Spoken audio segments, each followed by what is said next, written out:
بار دیگر سلام دوستان عزیز، ما ادامه میدهیم به حل کردن تست های المپیاد جمهوری خوانندگان صف 11 در سال 2023 که تقریبا یک دو هفته پیش گذشته بود. ما رسیدیم به تست سیومش. تست سیوم شرطش رو حاضر میخونم و در روی اکران نیز میگذارم.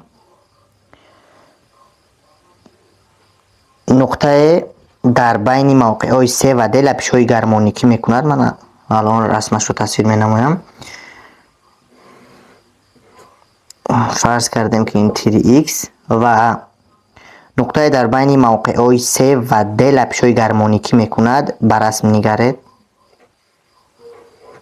نقطه 0 نقطه D نقطه C. یک نقطه ماتریالی در بین همین نقطه های C و D لپش گرمانیکی میکند و در رسم هم نقطه 0 نشان داده شده است. پس ما میتوانیم قبول کنیم که جسم از نقطه 0 حرکتش رو شروع کرده است و برای آن معادله لپش گرمانیکی رو در نماد معادله سینوسوید رو نویسیم. یعنی نقطه در بین همین نقطه های C و D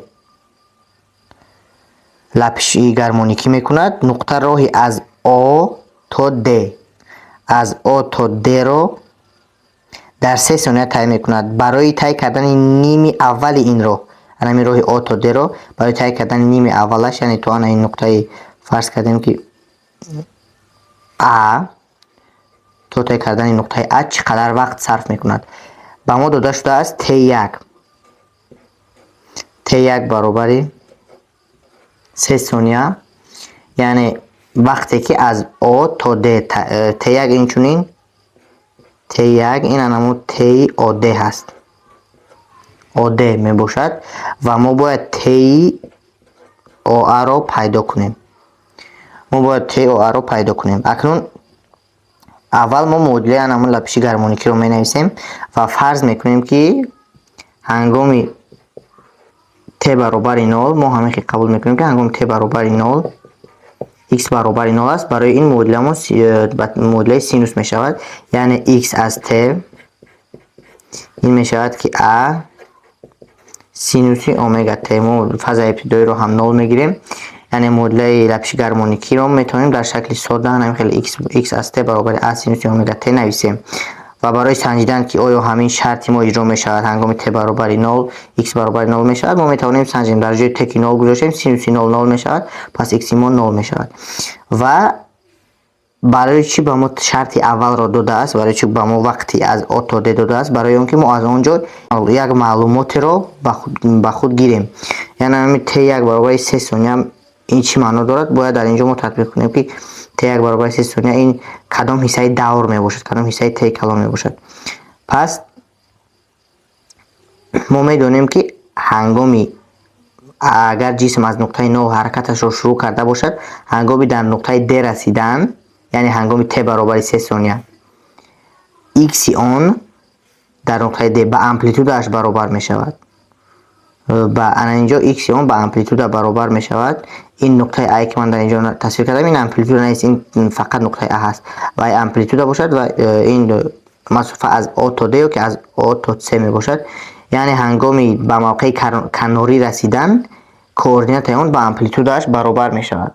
پس هنگامی t برابر t1 شدن، یعنی هنگامی در همین معادله هنگامی t برابر t1 3 ثانیه شدن، یعنی x به امپلیتودش برابر می شود، یعنی نقطه به قدر امپلیتود از موقع ابتدایی کوردینات دور می شود. و ما می توانیم نویسیم a سینوس اومگا t1 یعنی x همون هنگامی t1 این برابر می شود با a. و در اینجا اگر a با a اختصار شود سینوس اومگا t1 برابر 1 می شود. پس در اینجا ما با آسانی فهمیدن می توانیم که سینوس 90 گرادوس یعنی سینوس پی تقسیم 2 این 1 بشود. پس این اومگا t ما در اینجا همون الفا می باشند، سینوس الفا برابر 1 الفا ما یعنی اومگا t1 ما این می شود که 90 گرادوس یعنی پی تقسیم 2.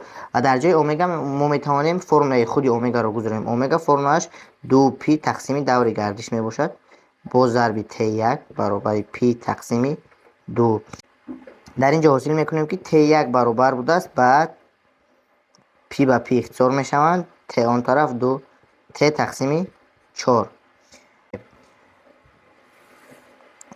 یک بار دیگر همین فرمول را می نویسیم، اما فرض کردیم که همین T آر را با T2 اشاره می نمویم. X هنگامی T2 با چی برابر می شود؟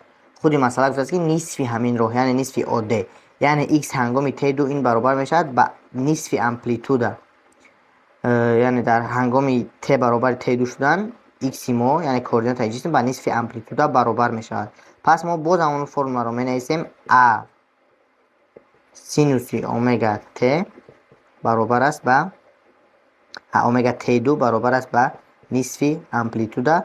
امپلیتود ها باز اختصار می شوند، یعنی سینوس اومگا T2 برابر 1 تقسیم 2 می شود. اومگا T2 باز همون یکم الفا دیگر یا اینکه بتا دیگر می شود. سینوس کدام کنج 1 تقسیم 2 می شود؟ سینوس 30 گرادوس. 30 گرادوس ما این P تقسیم 6 می باشد.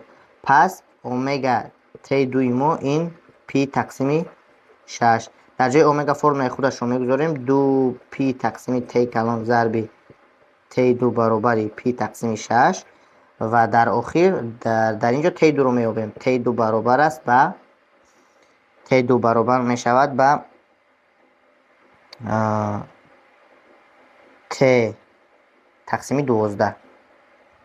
T2 برابر است با T تقسیم 2 اون طرف می رود 12 و اینجا ما یک T تقسیم 12 رو این طور می نویسیم T تقسیم 4 ضرب 3 و در اینجا ما می بینیم که T تقسیم 4 ما این همون T1 می باشد، یعنی T1 ما همون T تقسیم 4 می باشد. پس ما میتونیم با آسانی فهمیم که T2 ما برابر می شده است با T1 تقسیم 3، یعنی 3 ثانیه. 3 ثانیه تقسیم 3 این می شود 1 ثانیه. پس ما پیدا کردیم که نصف انا همین راه رو در 1 ثانیه، نصف دوم رو در 2 ثانیه طی می‌کرده است همین ذره. این بود تست سیومی مسئله های المپیاد جمهوری و تست چهارمش رو هم کوشش میکنیم حل نماییم. چهارم اکنون میگذاریم به تستی چهارم. اول شرط کوتاه مسئله رو می نویسیم، یعنی داده شده است ترتیب میدهیم. در بکی یعنی در ظرف آهنین 50 لیتر کراسین در حرارت 9 گرادوس می گنجد. یعنی حجم اول در داخل یکم ظرف 50 لیتر کراسین اول V0 برابر 50 لیتر کراسین در حرارتی T0 برابر 9 گرادوس سلسیوس می گنجد. اگر بکی کراسیندار رو به خانه حرارتش 60 گرادوس، یعنی آن رو به خانه حرارتش T برابر 60 گرادوس سلسیوس برده مانند از بک تقریبا چقدر کراسین به بیرون میریزد. ما باید یابیم که چقدر کراسین به بیرون میریزد و در اینجا در تستی ما جواب با کیلوگرم داده شده است. ببینید در اینجا با کیلوگرم داده شده است، یعنی ما چقدر گفته ما متر کوبین لیتر نه، بلکه چقدر مسه یعنی کراسین میریزد ما باید یابیم. یعنی یکم دلتا ام رو ما باید یابیم و این چونین در اینجا به ما کوفیشنت وسیع شوی حجمی کراسین لازم می شود که آن در عقب تست ها در خود دفترچه تست هایی که به خوانندگان در المپیاد پیشنهاد می شد در این دفترچه آورده شدند. کوفیشنت وسیع شوی حجمی کراسین 10 ضرب 10 درجهش مینوس 4 کلوین مینوس 1، یعنی یکم الفا برابر 10 ضرب 10 در درجه مینوس 4 کلوین مینوس 1. این کوفیشنت وسیع شوی حجم کراسین است و البته این تستش خیلی آسان نباشد، با فکرم نسبت به دیگر تست‌هایش آسان تر است. یعنی می نویسیم ما میدونیم که هنگامی به خانه گرم کوچاندن همون ظرف کراسین دار карасин, яъне ҳарораташ ки гарм шуд ва ҳаҷмаш зиёд мешавад ва барои ҳамин 50 литре ки буд 50 литр дар дохили зарф мемонад, аммо агар 1 литр фарз кардем ҳаҷмаш тағйир ёфт, ҳамон 1 литр ҳаҷми тағйирёфтагӣ ба берун мебарояд, ё ин ки 2 литр фарқ надорад. мо ҳозир меёбем ки чанд литр ҳаҷми ҳамин карасин тағйир меёбад ва барои ин формулаи васеъшавии ҳаҷмиро менависем. Ин албатта дар аввали китоби синфи 8 китоби кӯҳнаи синфи 8 буд, акнун мумкин дар китоби наваш ҳам бошад. Чун ин формула ҳаст ки v баробар аст ба v0 як ҷамъи алфа дельта t. чун ин формула ҳаст, ин формула дар васеъшавии хаттӣ ҳам ҳаст, дар муқовиматҳо ҳам ҳаст. ҳангоми гарм кардан муқовимати ноқилҳо тағйир меёбад бо чунин қоида, вале дар он ҷо алфа каме фарқ мекунад ва v баробар v0 як ҷамъи алфа дельта t.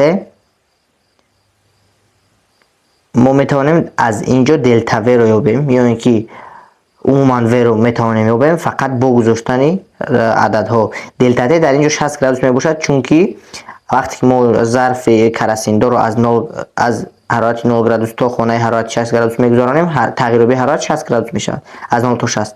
пас дельта t мо дар ин ҷо 60 градус селсия мегузорем. v баробари v0 мо дар ин ҷо чист? v0 мо 50 литр як ҷамъи алфаи мо 10 зарби 10 дараҷааш минуси 4, ин мешавад 1 зарби 10 дараҷааш минуси 3. боз инро агар мо ба 60 зарб намоем, ин мешавад 6 зарби 10 дар дараҷаи минуси 2. як ноли онро ба як сифри онро ба он ҷо зарб кардем, минуси тарҳи 3 тарҳи 2 шуд ва ин баробар мешавад ба 0,6 бале 1,6 зарби 50 литр. ин баробар мешавад ба ҳозир 1,6 зарби 50 53 литр, яъне 3 литр, ҳамин 3 литри карасин ба берун мерезад. барои ёфтани массааш дельта m ин баробар аст ба зичии карасин зарби дельта v. дельта v мо албатта 53 тарҳи метавонем гузорем. ро v тарҳи v0 ва зичиро ҳам мо бояд аз ақиби ҳамин китобча бинем, аз ақиби ҳамин китобчае ки пешниҳод шудааст. зичии карасин ба фикрам 750 аст ё 700 аст. зичи карасин 800 килограмм тақсим метри куби 800 ки бошад 800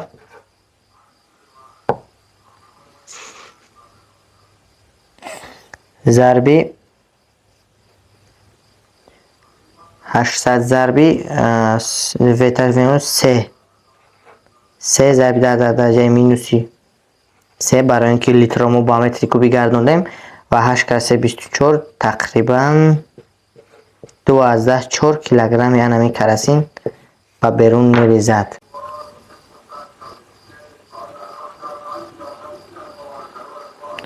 аммо дар ин ҷо бинед, азбаски дар ин ҷо тақрибан, бозам калимаи тақрибанро бо дигар шрифт навистан, яъне тақрибан мо бояд ҳамин 12 килограммро қимати тақрибиашро гирем, яъне ё 3 агар 12.6 мебаромад мо тақрибан 3 мегирифтем ва ин ҷо баробари аст ва ин тақрибан мо инро 2 килограмм гирифта метавонем, чунки 12.4 ин аз 12.5 хурд аст ва тақрибан 2 килограмм карасин ба берун мерезад.